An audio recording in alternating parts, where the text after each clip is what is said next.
So you mentioned that you think that these tariffs represent a negotiation tactic, but a few months ago, when Trump first imposed tariffs on Canada and Mexico, you wrote an article on IOG's Economic Intelligence Report that noted Trump has two other rationales for tariffs, protecting key industries and raising revenues. So do you think that Liberation Day tariffs have multiple motives? I do, although these new tariffs are not about protecting industries. You know, the earlier tariffs, the ones on automobiles, those on steel, aluminum, copper, lumber, Trump imposed earlier by executive order, those fall more into that category of protecting industries. And these already tariff sectors were specifically exempted from the new tariffs. In fact, around a third or so of total U.S. imports are currently exempt from the reciprocal tariffs, including essential goods the U.S. cannot produce domestically, like commodities, energy, and even gold. So are semiconductors and pharmaceuticals, which are undergoing review for potential future tariffs.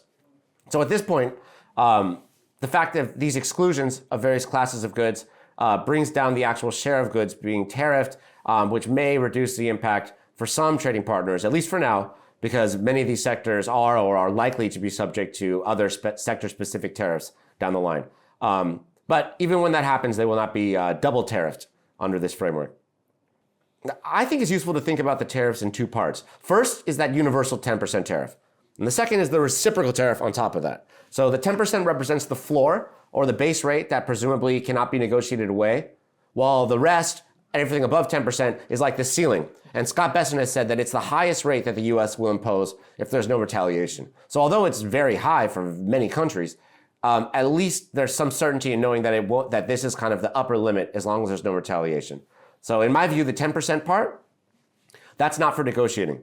The Trump administration even imposed this on countries that the U.S. has a trade surplus with, as well as an uninhabited island. So I think that this is designed to be preserved over the long term. Its purpose is to raise revenues, as well as to contribute to the overall goal of correcting the persistent U.S. trade deficit, and to incentivize firms to move production to the U.S.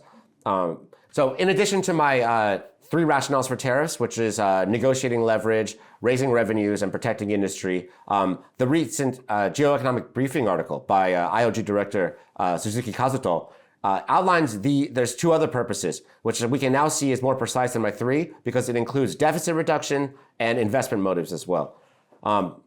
So I think the reason we didn't see a higher universal tariff, as maybe Navarro wanted, or actual reciprocal tariffs, as maybe Besson or Greer wanted, on every sector, is that the U.S. is still dependent on a massive amount of imports, which can't be immediately reshored.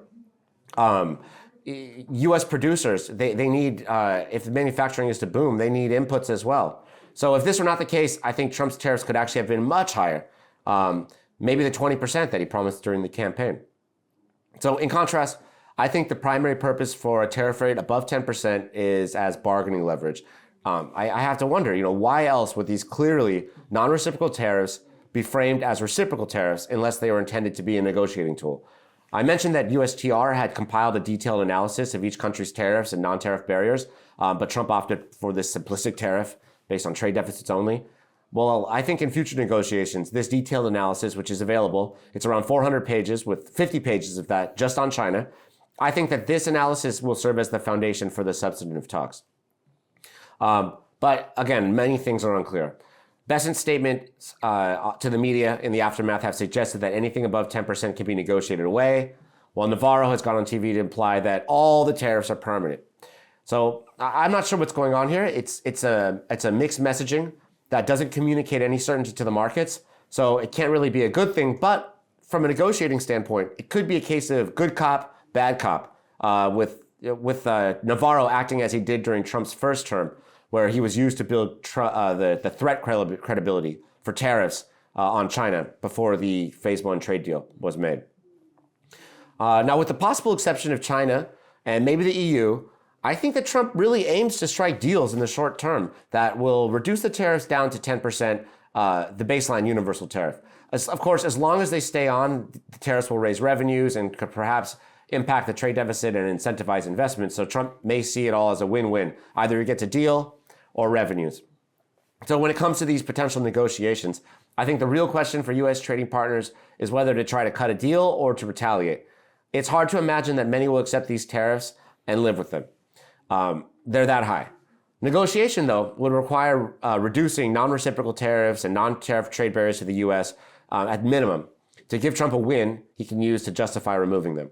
It may also require alignment to U.S. economic and geopolitical priorities, in other words, against China.